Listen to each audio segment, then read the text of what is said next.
clubhouse was constructed for the opening of the track in 1907. Its primary purpose was to house the weighbridge for racing cars, changing rooms for drivers, and office space for stewards and officials.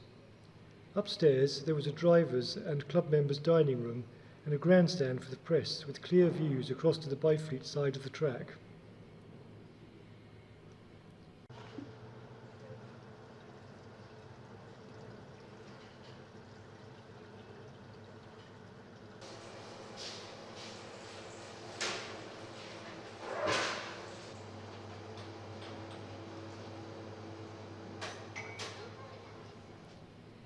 When motor racing began in 1907, few rules existed, so horse racing traditions were adapted.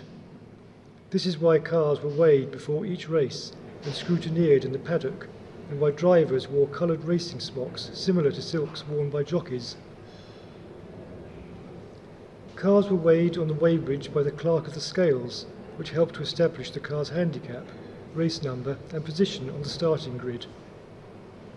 Originally, there was a gallery above from which club members could observe the proceedings. The practice of weighing cars before a race was short-lived, as were the coloured smocks, when it was soon realised that there were better methods of handicapping and identifying competitors. Here you can see a metal plate defining where the old weighbridge stood, and the clerk of the scales office has been recreated as it originally was. In 1930, many changes were made to the clubhouse to improve and update the facilities. The old press stands upstairs were enclosed, and the space was used to accommodate a new clerk of the courses office, a new members' bar, and lounge with access to a balcony overlooking the paddock, and to the rear of the clubhouse a tea bar was opened. Downstairs, changes incorporated a billiard room for gentlemen and a reading room for ladies, which you can see again today. When the clubhouse was built in 1907, this room served as a changing area for competitors. It had a direct link to the paddock via an outer door. The windows facing the weighbridge were painted over for privacy. It was refurbished in 1930 as a billiard room for use by gentlemen members of Brooklands Automobile Racing Club. Today it has been restored to its 1930s appearance with the addition of a display about the Lock King family who built the track. The large oil painting on the wall is of Peter Lock King, who built Brooklands House and originally owned the land upon which his son, Hugh, constructed the race circuit. Until 1930, this room served as a steward's office, which adjoined the clerk of the courses office. Clubhouse improvements saw it converted into a comfortable area for lady drivers or wives and daughters of club members to relax in. Despite the general bias against women racing drivers, there was a surprising number competing at the track. They raced separately in Brooklands Automobile Racing Club events until 1932, after which they were allowed to take part in most events.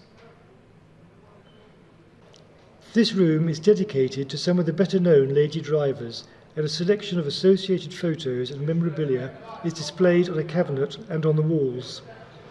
Names to look out for are Kay Peter, Jill Scott, Margaret Allen and Gwenda Stewart. The room was restored in 1990 and reopened by the novelist Barbara Cartland, who frequented Brooklands as a socialite in the 1930s and fondly remembered the room in use. The clerk of the course was in overall charge of motor racing at Brooklands and was based in this office from 1907 until 1930. His title is another example of the horse racing influences in the early days of the track. Here, the rules for racing at the track were set, as was the organisation of all officials such as timekeepers, scrutineers and marshals. Usually, drivers summoned to this office were facing penalties for breaching the rules, and often a fine had to be paid. There were only 3 clerks of the course during the 27 years the motor course was operating. First was Major E. de Rodakowski from 1907 to 1909. He introduced motorcycle races but discouraged aviators. Major Lindsay Lloyd, 1909 to 29, opened Test Hill and was instrumental in creating one of Britain's first aerodromes in the middle of the track. Percy Bradley, 1929 to 39, introduced mountain circuit racing and many improvements, including the Campbell road racing circuit and updated clubhouse facilities. In the cabinets, there are some examples of trophies awarded to race winners. Cash equivalents could be taken instead of a trophy, but this was frowned upon. In 1930, the clerk's office was moved upstairs, where it commanded better views of the track.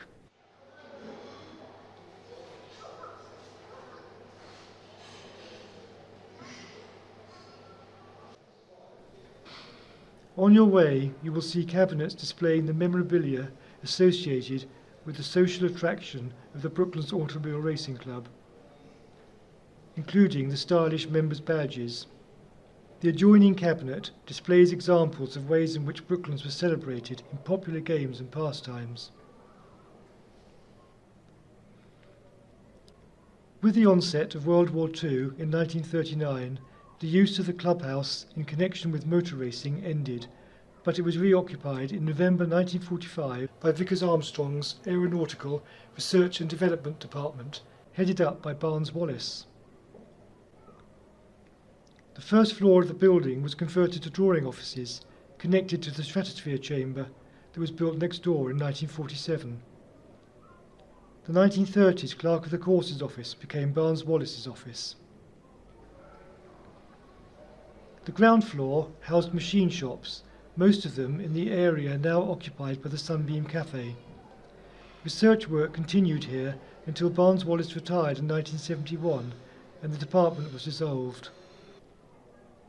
Most of the work carried out between 1945 and 1971 was of a new and exploratory nature. For example, research into swing wing technology and supersonic flight. Some research was used in industry, while other projects were ahead of their time.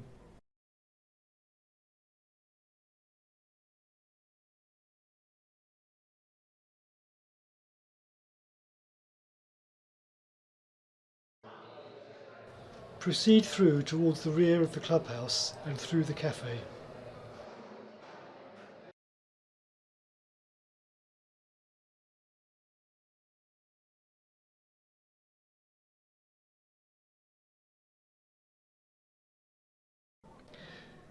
The blue-painted wooden building facing you was built by Malcolm Campbell as a workshop office and sales room.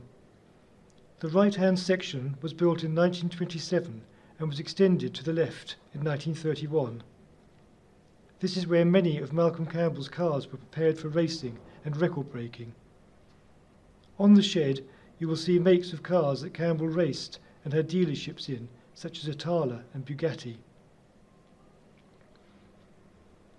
In the early 1930s, Campbell moved away from track racing at Brooklands, and Thompson and Taylor, the land speed record car builders, took over the premises, selling Alfa Romeo and Railton cars. Inside, the shed tells a story of racing at Brooklands and displays cars typically seen here in the 1920s and 1930s. On the left, there is a showcase with some exhibits connected with the building of the track. Building the circuit began in 1906 with over 1,500 labourers and craftsmen, paid 6p per hour, working on the project. 30 acres of woodland was cleared and the River Wey was diverted in 2 places. Facilities provided for a possible 30,000 spectators. The venture cost Hugh Lotking in excess of £150,000, equivalent to many millions of pounds today, but only took 9 months to build. The large model of the track shows the general layout, including the building you are now in.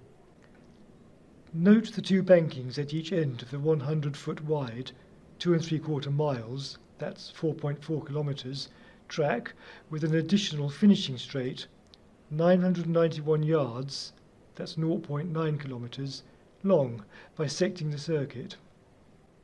It also shows the 2¼ miles, 3.6 kilometres, Campbell Circuit added in 1937 to update the track in line with the new road racing circuits at Crystal Palace and Donington Park. The London to Southampton Railway can be seen running beside the railway straight. In 1904, the Siddeley two-seater tourer in the enclosed display area was owned by Ethelloch King, who was a keen motorist. It was claimed to be the first car to ever drive on the track. It was bought by racing driver Hugh Hunter when Ethel sold it in 1939. Hugh Hunter regularly competed in the London to Brighton run in it in the 1960s. The cars on display in the Campbell shed reflect the many types of racing cars that were seen at the track. Typical competitors included here are Austin, MG, Singer, Sampson and Alvis cars. Most of them are regularly run and are not always on display in the same places. On bank holidays and regular weekends throughout the year, popular races were held by the Brooklands Automobile Racing Club that attracted not only racing enthusiasts but family groups too. Many would picnic in the car parks or on open spaces such as Members Hill.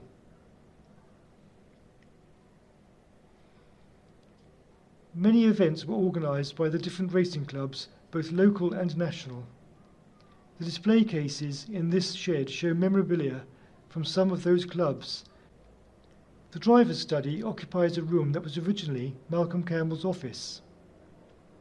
It is now used to display the collection of the wealthy racing driver Hugh Hunter, who was well known for racing Bentley, Alfa Romeo and BMW Fraser-Nash cars. His famous Alta single-seater is on display in the museum. He won many trophies and awards and even achieved a coveted 120-mile-per-hour car badge for driving around the track at that average speed. Don't miss the Racing Driver's Workshop, which was saved in its entirety from the home of a racing enthusiast, Eric Farmer, who built some cars that raced at Brooklands. The tools, workbenches and equipment are typical of those used in the tuning sheds here. You can still smell the authentic atmosphere. As you move through the passage from the Campbell shed to the adjoining ERA shed, look out for the 1900 Peugeot, a car which predates anything that raced at Brooklands. The significance of this car is that it was part of the collection of a Brooklands racing driver and record breaker, R.G.J. Nash, who ran the International Horseless Carriage Corporation at Brooklands. This consisted of a large shed full of early veteran cars, aeroplanes and bicycles. His aeroplanes later formed the core of the Science Museum's Pioneer Aircraft collection, but you will see the bicycles and another of his cars later. You are now entering the Speed Record exhibition, Fastest on Earth. The building dates from about 1937 and was used by motoring engineers such as Brooklands Engineering and the LBB Motors. The high doors were installed to accommodate double-decker buses brought in to have their engines converted to diesel. It was also a sale room for the iconic ERA, English Racing Automobiles, racing cars. Record breaking was a very important activity at Brooklands. Many world and class records were broken here, and there were even 3 world land speed records established on the track between 1907 and 1921, after which the circuit became too small to accommodate such high speeds. Before the track, at this time still the only enclosed circuit motor racing track in the world, had even opened to the public, Selwyn Francis Edge used it to establish a 24-hour record on a 60 horsepower Napier in June 1907. The record stood for 17 years. A replica of the driving coat used by a driver on one of the supporting Napiers in the second run is on show. In 1913, Percy Lambert became the first man to achieve the average speed of 100 miles in 1 hour, driving a Talbot. There are replicas of his yellow and purple silk racing tunic and cap on display, along with other memorabilia and a model of his car. Brooklands remained the home of the land speed record, even though the track itself was too restricted for the powerful cars of the 1920s and 30s.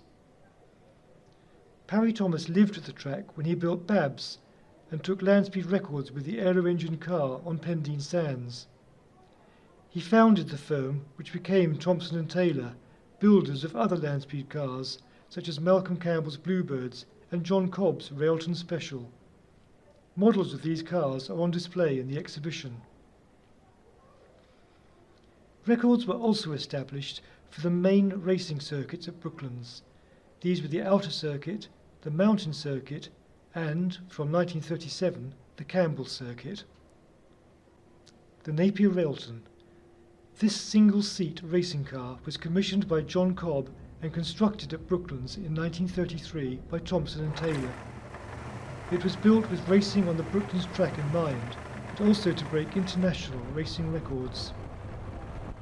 It has a Napier Lion 12-cylinder aero-engine and is considered to be one of the most significant and successful British racing competition cars of the first half of the 20th century. In 1935 it achieved 143.44 miles per hour, that's 229.5 kilometres per hour, an average speed around the Outer Circuit.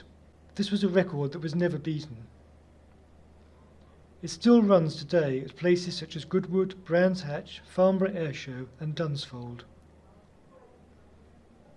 Other cars on display include a 1929 4.5 litre Bentley, recording the heady days of the Bentley boys. This Bentley was once raced by one of the greatest of the Bentley drivers, Tim Birkin, who took the Outer Circuit lap record in 1932 in a supercharged Bentley known as the Birkin Special. Don't miss the collection of veteran cycles, once part of R.J.G. Nash's International Horseless Carriage Corporation. Some of these machines are extremely rare, and they are all in unusually original and unrestored condition.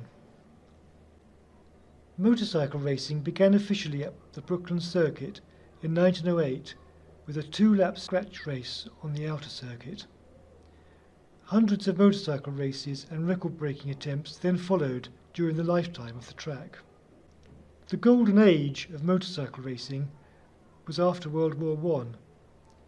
Motorcycle builders were continually trying to outdo one another. Good race results and new records meant publicity and income, as well as sponsorship in the form of free tyres, chains, lubricants, etc., from manufacturers keen to gain publicity for their products. Whilst the thundering noise was welcomed by the race crowd, many complaints were received from nearby residents.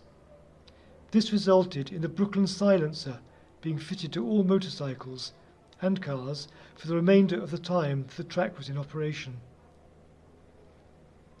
Any motorcyclist who was able to lap the Brooklands Outer Circuit at an average speed of 100 miles per hour or more would be awarded the greatly coveted Gold Star, which was actually a small blue enamelled star, of which there is a display of several examples in a showcase. The motorcycle displays include some cases dedicated to outstanding motorcyclists, including land speed record holder Eric Fernehoe, track record holder Noel Pope, and a lady motorcyclist and stunt rider Jessie Ennis, who took part in the first ladies' motorcycle race at Brooklands in 1922.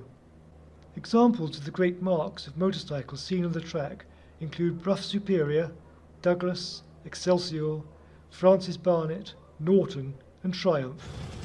Like the cars, most of the motorcycles are regularly run. Don't miss the Graham Brown Douglas. It is with the original sidecar that used to bring it to Brooklands.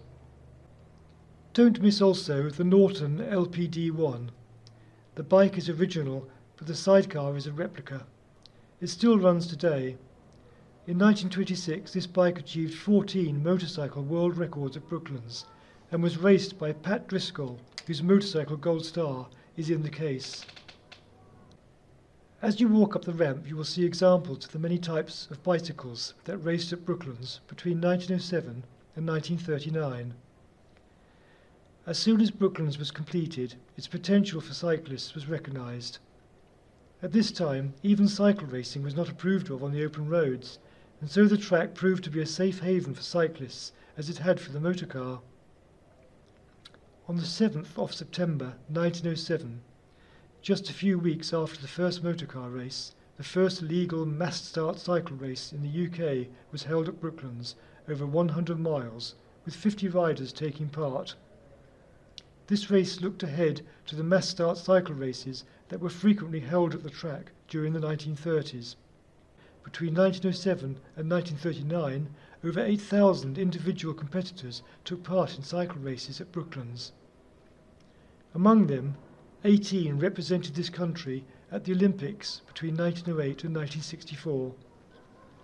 8 of the team for the 1936 Olympics were Brooklands riders, achieving bronze in the team pursuit. From the top of the ramp, the cycle exhibition continues and is displayed inside the old racing lockups. This row of garages was built in 1927 to enable drivers to secure their cars while they prepared them for races. This section of the exhibition includes part of the Rally collection and the Cyclist Touring Club collection, representing the history of cycling, starting with the hobby horse, bone shaker and penny farthing. Don't miss the earliest surviving rally bicycle, dating from 1891, standing on the workbench. The workshop also contains 3 other cycles, dating from 1887 to the early 1890s. Further along Rally Street, bicycles from the early 20th century through to the present time are displayed, including classic racing machines of the 1950s and the roadsters of the type that thousands of Brooklands aircraft factory employees would have cycled to work on every day.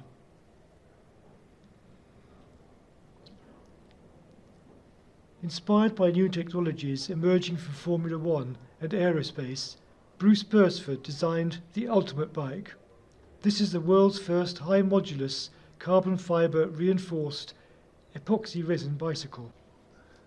On August 23, 1995, Bruce pedalled the ultimate bike into cycling history by achieving a speed of 207.9 miles per hour, that's 334.6 kilometers per hour, which eclipsed the record that had stood since 1998 of 153.3 miles per hour, that's 245 kilometers per hour. This record was broken at Brooklands Museum on fixed rollers. From here, return to the ERA shed and exit into the paddock. This shed was built in 1931 by Robin Jackson, one of motor racing's leading engineers and tuners at the time. It became famous as the Robinry, where drivers could have cars serviced and tuned to the highest standards by the small team of engineers that worked there. Today, the building has been restored to its 1930s appearance and houses the Grand Prix exhibition, celebrating Brooklands as the venue of the first British Grand Prix in 1926 and again in 1927. The development of Grand Prix racing in Britain is represented through displays of historic cars, photographs, costume and memorabilia from the 1920s to the present day. Most of the cars on display have Grand Prix racing history. Robin Jackson, himself a racing driver, specialised in the maintenance of MG cars, but was also well known for building specials such as the Appleton Riley and the Bentley Jackson. His workshop has been reconstructed using his original workbench, racking and tools. A display case next to the workshop contains some of his trophies, badges, racing costume and photos. After World War II, Jackson set up premises locally in Byfleet and continued to work on record-breaking and Grand Prix cars through to the 1940s and 1950s. Other display cases show memorabilia and costume from British Grand Prix races from the 1920s and 30s and from the 1950s and 60s. A collection of memorabilia of particular interest represents the Women's Motor Racing Associates Club, affectionately known as the Doghouse Owners Club, which was set up by the wives of a number of Formula One drivers to provide support and friendship, often in the form of elaborate fundraising events. Don't miss the upside-down Simtek Formula One car suspended from the ceiling. similar to those driven by Roland Ratzenberger, David Brabham, and others in the 1994 and 1995 seasons. When a Formula One car exceeds about 70 miles an hour, the downforce could theoretically enable it to be driven on the ceiling.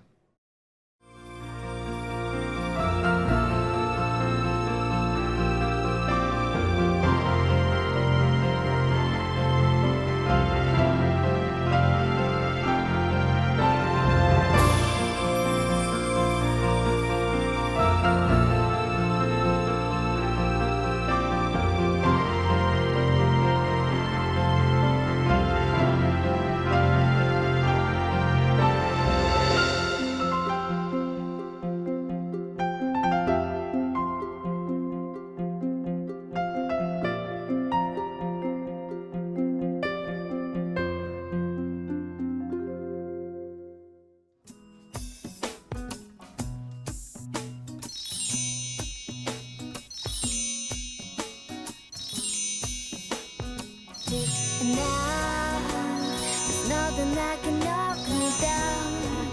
I'm gonna take whatever comes around. Together, frown and turn it upside down with a smile. Today, no matter what comes my way, turn it into something I can celebrate. I'm gonna give the world a shake with a smile.